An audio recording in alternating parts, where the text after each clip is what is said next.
Que Dios les bendiga. Damos inicio oficialmente a Puerta Cerrada. Tenemos un mensaje muy extenso, interesante, demasiado bueno, que está riquísimo para aprender muchísimo. Yo quiero que usted hoy busque una libreta, que busque un cuaderno y que también pueda buscar su lapicero, su Biblia, y que pueda anotar todo lo que vamos a hablar, porque vamos a aprender. Una de las cosas de las que el Espíritu Santo nos habló para este mes y para esta temporada, yo creo que lo que resta del año vamos a estar hablando cosas muy similares a todo lo que estamos desarrollando ahorita. Y el Espíritu Santo nos dijo: quiero que comiencen a clamar por mi gloria, por mi derramar. A ver, mientras que hay muchas personas que ahorita están preocupadas y predicando acerca del temor, acerca de esto, acerca del otro, un sinnúmero de cosas que son buenas, que no están mal, el Espíritu Santo nos dijo: yo quiero que ustedes comiencen a clamar y a enseñar y a predicar sobre mi presencia, sobre lo que yo voy a hacer. A ver, es impresionante que comienza a haber un sacudir en las naciones. La Biblia dice que Dios hace sacudir las naciones. Lo dice en Amós capítulo 9, versículo 9, lo dice en Ageo. Hay diferentes pasajes que la Biblia nos habla acerca del sacudir de las naciones. Y es impresionante que las personas, cuando ven ese sacudir en las naciones, se enfocan más en predicar acerca de ese sacudir que en lo que está provocando ese sacudir, que en lo que Dios va a provocar a base de ese sacudir. La Biblia dice que va a venir una gloria postrera muy grande. La Biblia dice que la gloria postrera será mayor que la primera. La Biblia dice que viene un derramar del Espíritu Santo extraordinario. La Biblia dice también, por ejemplo, que después de que pase todas estas plagas, después de que pase toda esta crisis y todo, dice la Biblia que derramaré de mi espíritu. Lo dice en Joel: derramaré mi espíritu sobre toda carne. Y es impresionante ver cómo las personas en estos tiempos están basando sus mensajes en todo lo que tiene que ver con crisis, pero no tocan absolutamente nada de lo que tiene que ver con la gloria de Dios y con el derramar del Espíritu Santo, que es exactamente lo que está a punto de venir sobre la vida de cada persona, sobre la iglesia, sobre todo el planeta. Es impresionante. Y el Espíritu Santo nos dijo: pues ustedes son los elegidos, van a comenzar a predicar acerca de mi visitación, de mi gloria, de mi derramar, de lo que yo estoy por traer sobre esta generación. Y yo quiero, iglesia, que ustedes absorban todo, que reciban la palabra y que se vuelvan hacedores también de la palabra. Si hay algo que caracteriza a Rescate 912, es el hambre y la sed, el desespero y la amistad profunda por el Espíritu Santo. Hay personas y hay ministerios que se caracterizan por, se mueven mucho, no sé, en cuanto se mueven mucho en cuanto a santidad, y está buenísimo. Se mueven mucho en cuanto a familias, y eso está genial. Y todo eso tiene que estar dentro de una iglesia, es obvio, tiene que haber un balance.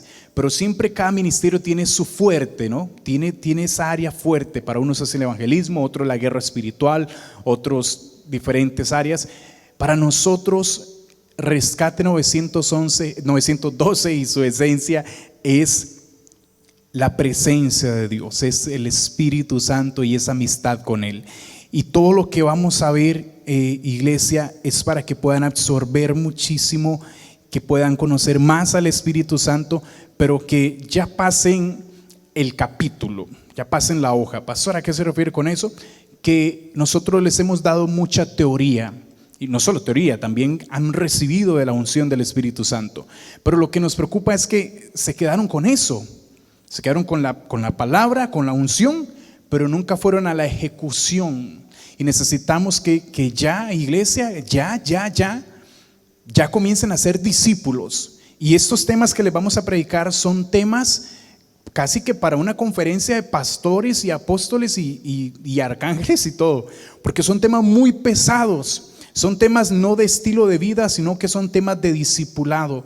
Te vamos a enseñar cómo caminar en lo sobrenatural, cómo ver milagros, cómo ser usados por el Espíritu Santo. No son prédicas de estilo de vida, de cómo las 5 llaves para ser feliz. No tienen que ver con esos los temas que vamos a tratar en estos tiempos. Tienen que ver con temas de discipulado, de enseñanza, de formación, de capacitación a nivel ministerial. Y queremos, iglesia, líderes, queremos que comiencen a absorber para que ya comiencen a caminar bajo los pies de un discípulo, no un seguidor de Jesús, sino un discípulo de Jesús. Hoy les quiero hablar acerca del poder y la autoridad. Hay muchas personas y muchos ministerios que hoy en día se mueven bajo una de estas áreas, pero carecen de la otra. Una cosa es recibir autoridad y otra cosa es recibir poder. Quiero que anoten esto. Lo primero que quiero que anoten es que un ministerio no puede moverse en una sola área, sino que tiene que moverse con las dos. Si tienes autoridad, también tienes que tener poder. Si tienes poder, también tienes que tener autoridad. No puedes caminar ministerialmente hablando bajo una sola de estas dos bases. No puedes decir que tienes poder pero carecer de autoridad, y no puedes decir que tienes autoridad y carecer de poder. Estarías cojeando a nivel ministerial. Las dos tienen que ir tomadas de la mano. ¿Qué es poder y qué es autoridad? Bueno, la palabra autoridad viene de una palabra que es onoma. Lo hemos predicado anteriormente. Onoma tiene que ver con carácter, tienen que ver con la esencia de una persona. Entonces, cuando decimos esa persona tiene autoridad, lo que estamos diciendo, esa persona onoma, tiene carácter, tiene una esencia que lo define. Entonces, cuando Jesús comienza a caminar en esta tierra, lo primero que comienza a formar en su vida es onoma, es su esencia y su carácter. Porque si el carácter no es formado, la presencia de Dios, la unción, el poder del Espíritu Santo jamás será enviado a nuestra vida. Tú quieres unción, tú quieres poder, quieres moverte en lo sobrenatural de Dios, que esa es la esencia de Rescate 912 como ministerio. Tú quieres entrar bajo esta esencia ministerial y bajo este modelo de reino. Lo primero que tienes que aprender es que necesitas formar tu carácter. Pastor, ¿y cómo hago yo para poder formar mi carácter y automáticamente comenzar a tener autoridad en el ministerio, en el reino, en el cielo, en la tierra y debajo de la tierra? Lo que tienes que hacer es comenzar a formar tu carácter basado en las Escrituras. Lucas capítulo 2, verso 49, verso 46 y 47, en la traducción lenguaje actual dice la Biblia: al día siguiente encontraron a Jesús en el templo, en medio de los maestros de la ley. Él los escuchaba con atención y les hacía preguntas. Este episodio es cuando Jesús a los 12 años aproximadamente se pierde de sus papás. Y sus papás estaban asustados y se nos perdió Jesús. Imagínate lo ocupados que estaban los papás, que no se habían dado cuenta que Jesús había perdido. Fue hasta el rato que se dieron cuenta que Jesús había perdido y comenzaron a buscarlo. Pero cuando lo hallaron, se sorprendieron de dónde estaba Jesús. Jesús no estaba en el parque jugando con los chiquitos. Jesús no estaba encerrado en el cuarto jugando Play, jugando Fortnite. Jesús no estaba metido en el teléfono viendo Instagram y memes y TikTok y todo el asunto. Cuando se dieron cuenta dónde estaba Jesús, se sorprendieron. Jesús estaba en el templo. ¿Qué hace un chiquito de 12 años? Estaría, creo que en sexto grado de la escuela, me parece. Estaría en sexto grado de la escuela. ¿Qué hace un chiquito de 12 años metido en una iglesia? Para muchos sería lo peor que les puede pasar. Sería como la cárcel para un niño, aburrido. Qué pereza estar dentro de la iglesia a los 12 años. Yo recuerdo cuando mi mamá me llevaba a la iglesia, las primeras veces cuando era muy chico, como a los 6, 7 años, no recuerdo bien, me llevaba y yo me ponía a llorar. Yo les he contado que hubo una temporada donde yo quería ser como el pastor, pero también hubo una temporada donde yo me ponía a llorar. Yo decía: mami, larguémonos de aquí. Y más de una vez mi mamá se tenía que ir temprano de la iglesia, porque llorábamos y pegábamos gritos en medio del culto. Entonces, de la congoja que tenía que irse y nos íbamos temprano, y nosotros felices de la vida. El simple hecho de sacar los pies de la iglesia para nosotros era una victoria. Nos sentíamos felices y automáticamente dejamos de llorar. Y era porque queríamos ir a la casa, porque queríamos ver el partido con mi papá, queríamos ir a jugar bola, queríamos salir a andar callejeando, ¿no? Pero Jesús no, Jesús estaba en el templo, y eso me fascina, me sorprende. Y no solo estaba en el templo, sino que Jesús estaba aprendiendo de los maestros de la ley, estaba siendo formado por las Escrituras. Ahora, ¿por qué digo que las Escrituras forman el carácter? Mira lo que dice la segunda carta a Timoteo, en el capítulo 3, versículo 16 y 17. Toda la escritura es inspirada por Dios y útil para enseñar, para redarguir, para corregir, para instruir en justicia, a fin de que el hombre de Dios sea perfecto. Y esta palabra perfecto tiene que ver con madurez, tiene que ver con carácter, tiene que ver con esencia. A fin de que el hombre de Dios sea perfecto, enteramente preparado para toda buena obra. Si tú quieres comenzar a caminar en lo sobrenatural de Dios y en este ámbito de gloria y comenzar a traer un avivamiento genuino sobre esta generación, lo primero que tienes que aprender es a formar tu carácter con las escrituras. Si tú me dices, pastor, es que yo casi ni leo la Biblia ni nada, no tienes esencia, no tienes carácter, no tienes autoridad. No hay autoridad. ¿Con qué autoridad vas a decirle a un demonio que salga si ni siquiera sabes si en la palabra de Dios está esa autoridad para que tú lo puedas hacer? Mi hermano es abogado, por ejemplo, y yo veo a mi hermano y pasa todo el día leyendo y lee. Hace poco estaba leyendo un libro de no sé cuántas páginas. Por ahí escuché que iba como por la 900 y resto, la página 900 y resto. Pero es necesario él como abogado que esté nutriéndose de lectura, de leyes constantemente y aprendiendo más y más y más, porque así él logra tener autoridad, porque sabe que hay algo escrito que le avala todo lo que él va a decir. Pero si él fuera abogado, pero no conoce las leyes, cuando tenga que enfrentar un caso y alguien le exponga una situación, ¿cómo él va a defender? ¿Cómo él va a lograr vencer ese caso si no tiene contenido? No sabe si lo que le están diciendo es verdad o no sabe si él tiene la autoridad para refutar lo que le están diciendo o no. Es necesario tener contenido para así yo poder tener autoridad. Si no hay contenido en escritura, no hay autoridad en el mundo espiritual. Y Jesús lo sabía también, que desde los 12 años estaba adquiriendo carácter, estaba adquiriendo autoridad. Y una vez que logró adquirir autoridad y carácter, mira qué impresionante, porque la gente, él no solamente iba y aprendía y hacía preguntas. Uy, eso es fascinante. Tú quieres aprender, haz preguntas. No te quedes callado, pero aprende a preguntar y el momento para preguntar. Pero me fascina que Jesús escuchaba y después de escucharlo siempre preguntaba. Es la mejor forma de aprender. Por ahí dicen que tonto, ¿cómo es el dicho? ¿Cómo era el dicho, pastor? No, bueno, pero por ahí lo dicen, ¿no? No, tonto es el que no pregunta. Ajá. Bueno, por ahí anda, dijo el Chapulín. El que no pregunta. Tonto se quiere. Bueno, esa es la idea, ¿verdad?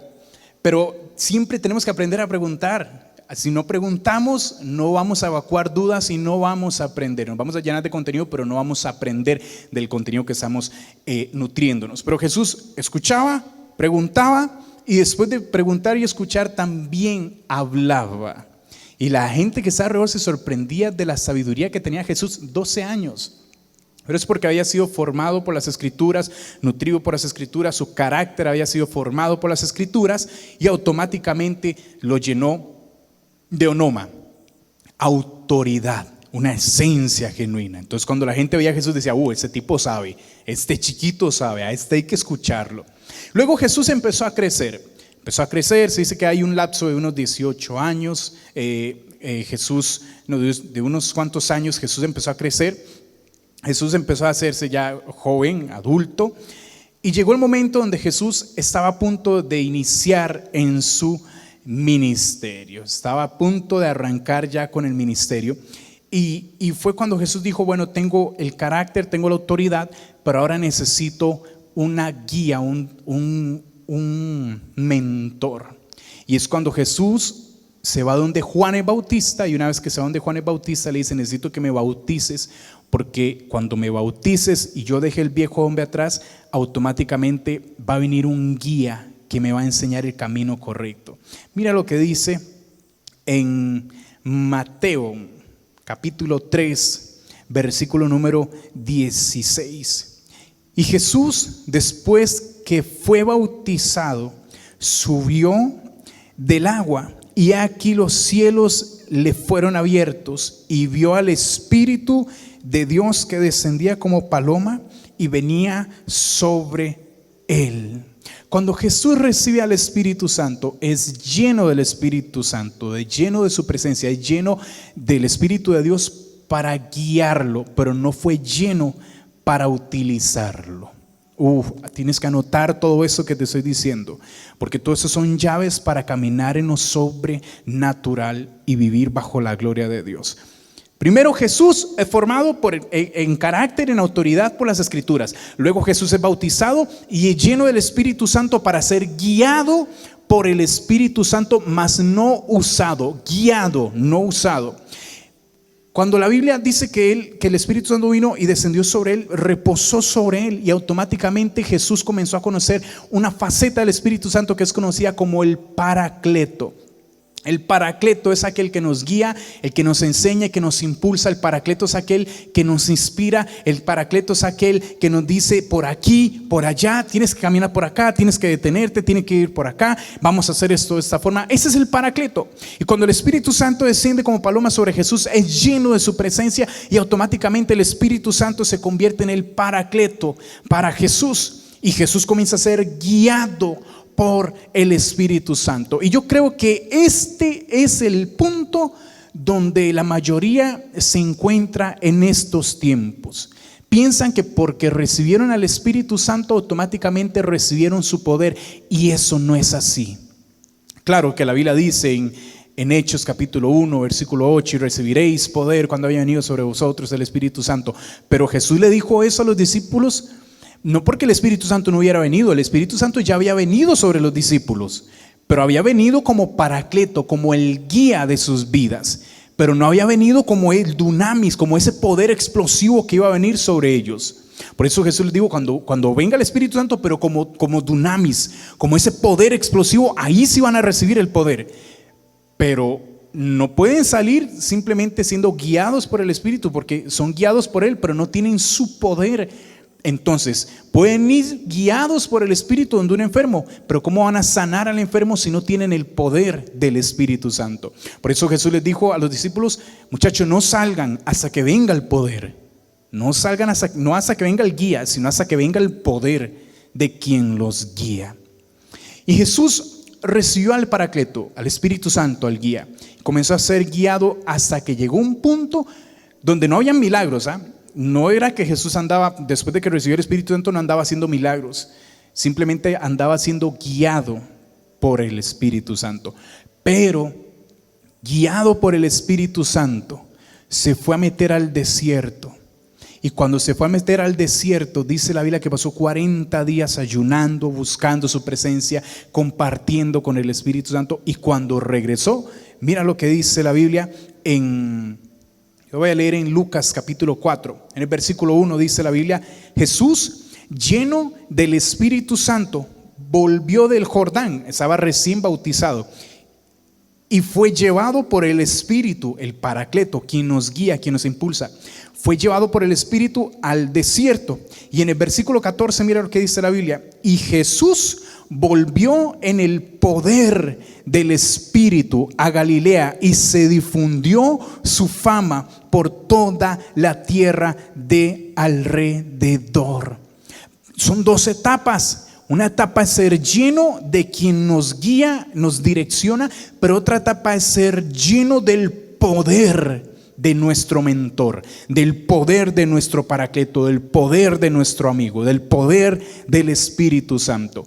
Y Jesús no hizo ni un solo milagro sin que antes viniera el poder. No tenía la potestad, la capacidad, tenía la autoridad porque ya conocía las Escrituras, pero no tenía el poder. Y como no tenía el poder, simplemente esperaba y era guiado por la presencia de Dios. Creo que muchos se encuentran en ese capítulo, en esa posición, que han recibido al Espíritu Santo, pero dicen: pastor, pero ¿por qué yo no veo que pasan milagros a través de mi vida? ¿Por qué yo no veo esos milagros, esas sanidades, esas liberaciones que habla la Biblia? Es porque quizás has recibido al Espíritu Santo como tu guía, pero nunca has clamado para que el Espíritu Santo venga con su poder. Nunca has clamado para que el Espíritu Santo traiga esa unción sobrenatural sobre ti. No has clamado por ello. Has clamado por porque Él venga, que sea tu amigo, que sea tu guía, pero hay más. La unción del Espíritu Santo quiere venir también sobre ti. El Espíritu Santo no solo quiere guiarte, sino que quiere capacitarte, activarte, para que las señales, los milagros, las maravillas te puedan seguir. Y esa unción sobrenatural quiere venir sobre tu vida. Y Dios te quiere utilizar a ti para moverse, para que te puedas mover en lo sobrenatural. Jesús es formado en carácter por las Escrituras. Jesús es lleno del Espíritu Santo como su paracleto, como su consejero, como su guía. Jesús es guiado por el Espíritu Santo al desierto. Jesús pasa 40 días ayunando. Jesús regresa en el poder, ya tiene autoridad y tiene autoridad, tiene guía o directriz y tiene poder. Y mira lo que sucede cuando Jesús recibe el poder del Espíritu Santo. Dice la Biblia, son tantas historias, pero todas quiero rescatar una en específico, y es la de la hija de Jairo y la mujer que tocó el manto. Dice la Biblia, cuando volvió Jesús, le recibió la multitud con gozo, porque todos le esperaban. Entonces vino un varón llamado Jairo, que era principal de la sinagoga, y postrándose a los pies de Jesús, le rogaba que entrase en su casa, porque tenía una hija única, como de 12 años, que se estaba muriendo. Y mientras iba, la multitud lo oprimía. Pero una mujer que parecía de flujo de sangre desde hacía 12 años y que había gastado en médicos todo cuanto tenía y por ninguno había podido ser curada, se le acercó por detrás y le tocó el borde de su manto, y al instante se detuvo el flujo de su sangre.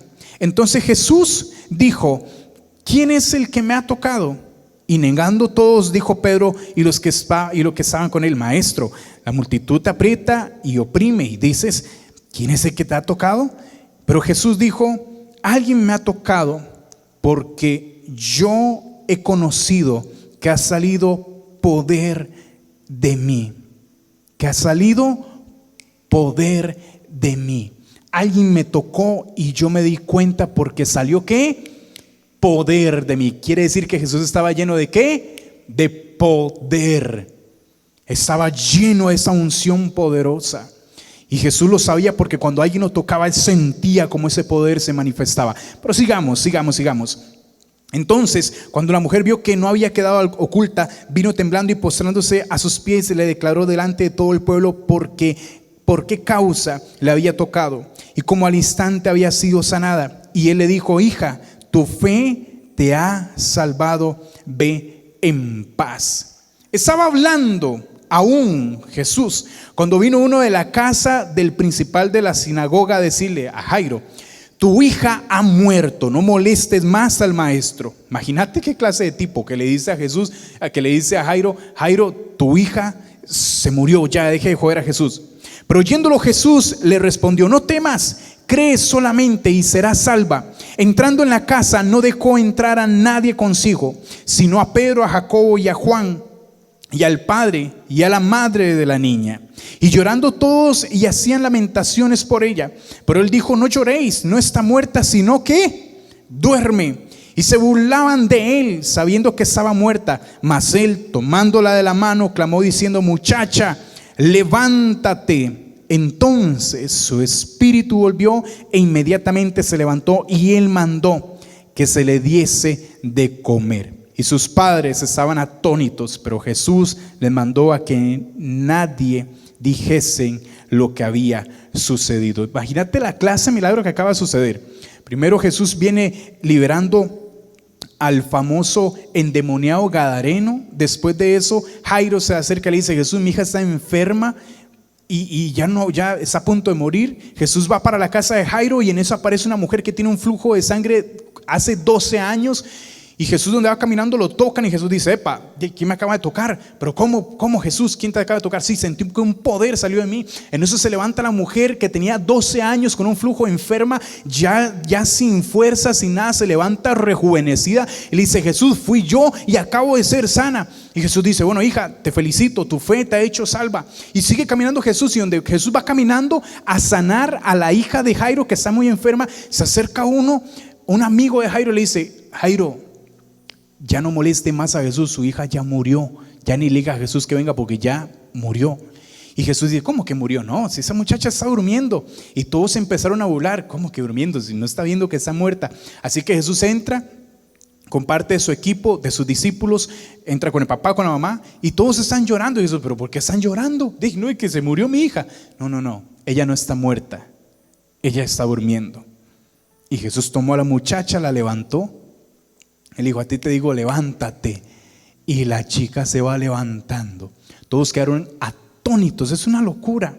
Pero todo eso es producto de una larga vida de hacer las cosas correctamente. Todos estos milagros que acabamos de hacer, resurrección, una persona que Jesús ni tuvo que orar por la persona, una locura. Al lunático de la ciudad fue liberado en un instante, pero todo eso fue producto de ser formado en carácter, de ser lleno del Espíritu Santo y que Él se convierta en nuestro guía. Y número 3, de ser llenos del poder del Espíritu Santo. Los discípulos se quedaron sorprendidos, y con esto quiero terminar. Se quedaron tan sorprendidos que dijeron, Jesús, ¿qué es esta locura? Nosotros queremos eso que tú tienes, nosotros anhelamos eso que tú estás haciendo. ¿Cómo lo logramos? ¿Cómo lo hacemos? Y Jesús los reunió. Lucas capítulo 9, verso 1 y 2, los reunió, y dice la Biblia, habiendo reunido a sus 12 discípulos, les dio poder y autoridad sobre todos los demonios y para sanar enfermedades. ¿Para qué es el poder y la autoridad? El poder y la autoridad es para pararse en un púlpito a pegar 4 gritos a los demás. El poder y la autoridad es para pararse frente a un montón de personas y decirles, Jesús puede hacer esto, Jesús puede hacer lo otro, y darse la vuelta e irse. La unción, el poder y la autoridad tienen un propósito. Y hasta que tú no entiendas que hay un propósito para lo que Dios quiere traer sobre tu vida, o para lo que Dios ya puso en tu vida, jamás verás lo sobrenatural de Dios manifestándose. El propósito es traer libertad a los oprimidos. El propósito es traer esperanza a los que ya no tienen ninguna. El propósito es sanar a los enfermos. El propósito es tomar al lunático de la ciudad y desatarle esas cadenas. Hay un propósito. Le doy poder y autoridad sobre todos los demonios y para sanar enfermedades. Y luego dice la Biblia, y los envió a predicar el reino de Dios y a sanar a los enfermos. Iglesia, yo no quiero que tú te quedes solamente con la autoridad. Vivir bajo la autoridad es, voy a decir que fácil, pero es lo que la mayoría de personas hacen.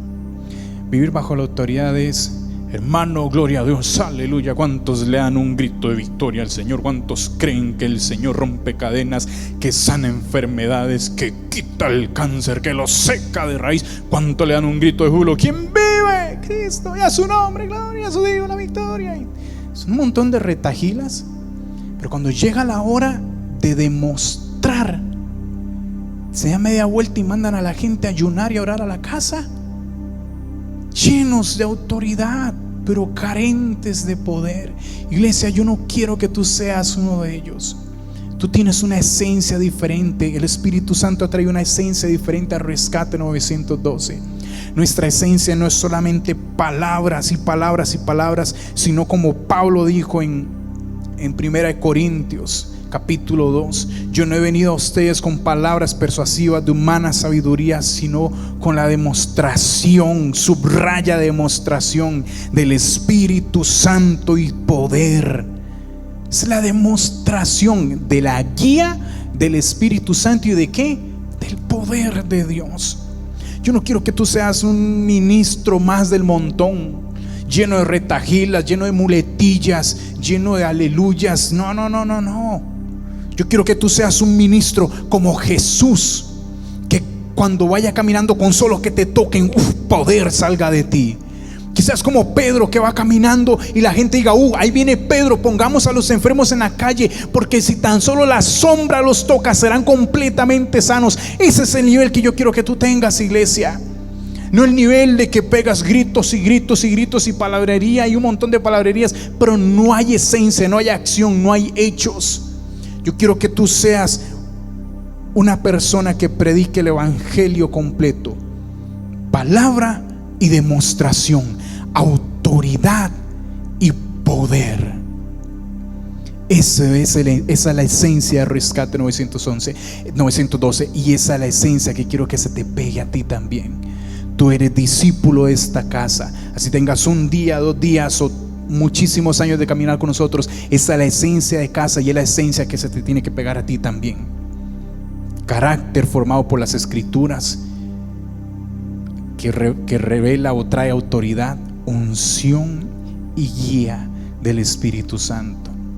Y cuando hayas llegado a esa tercera etapa, que es la unción de su presencia, vas a comenzar a ver cosas extraordinarias.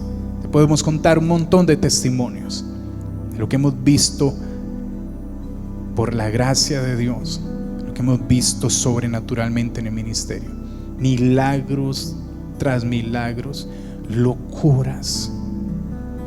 Por eso tenemos la autoridad para predicártelo ahorita, porque si sea mucho o poco, creo que hemos obedecido al Espíritu Santo y hemos visto el respaldo de la unción a causa de la obediencia. Yo quiero que tú te muevas igual. Tú tienes la capacidad para hacerlo. Y si nunca has clamado por la unción del Espíritu Santo, si hoy estás solamente siendo guiado pero no usado por el Espíritu Santo, yo quiero que hoy pidas esa unción. Pero créeme que cuando la unción venga, y si vas a pedir por ella, tienes que saber y tener muy en cuenta que la unción viene con un propósito, no para decir que estoy ungido. La unción viene para darla a los demás, para libertar a los oprimidos, echar fuera demonios, sanar a los enfermos, predicar las buenas nuevas. Si nunca has recibido esa unción, yo quiero que hoy clamemos juntos por ella. ¿Está bien? Cierra ahí tus ojos y permíteme orar por ti. Espíritu de Dios, yo te pido, Dios, que ahora respondas a ese clamor ardiente que hay en tus hijos, esos que tienen hambre y sed por tu presencia, esos que han soñado y anhelado con caminar en lo sobrenatural, esos que tienen una inconformidad muy profunda y saben que hay más de ti para estos últimos tiempos. Yo te pido que traigas tu unción preciosa sobre sus vidas. Tócales ahí donde están, Señor. Llénales con tu Santo Espíritu, no solo para guiarles, sino para usarles también. Derrama tu unción poderosa, derrama tu gloria sobre sus vidas. Que puedan ser personas, Señor, que se muevan en autoridad y en palabra y en poder también. Autoridad, palabra y poder. Que puedan ser personas, Espíritu Santo, que comiencen a ver lo sobrenatural diariamente.